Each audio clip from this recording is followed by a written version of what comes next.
Llungave të tymit toksik që përhapeshin në ajër sa herë digjeshin mbetjet në fushën e grumbullimit të mbetjeve në Vlorë, duket se ju ka ardhur fundi. Duke nisur nga kjo e martë, është vënë në funksion landfilli i Shërishtës në Vlorë, i cili do të bëjë dhe trajtimin e mbetjeve, të paktën për një periudhë 3 mujore. Mbetjet e qytetit të Vlorës kanë nisur prej 3 ditësh të depozitohen në Shërisht, duke i larguar qytetit peshën e një problematike të mbartur në vite dhe të rrezikshme për jetën e qytetarëve. Sipas kryebashkiakut të Vlorës, detyra e institucionit që ai drejton është tani kapsulimi i fushave të mbetjeve në Vlorë dhe në Orikum.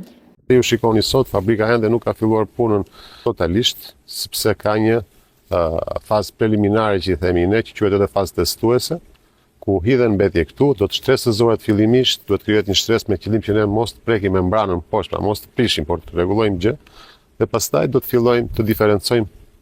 gjitha mbetjet që mblidhen në qytet te fabrika atje, që është një fazë pas 3-4 muajsh. Landfilli i Shërisës në Vlorë është një projekt me vlerë 26 milion euro, ndërsa vënia në funksion e tij zgjidh problematikën e depozitimit të mbetjeve urbane në qytet.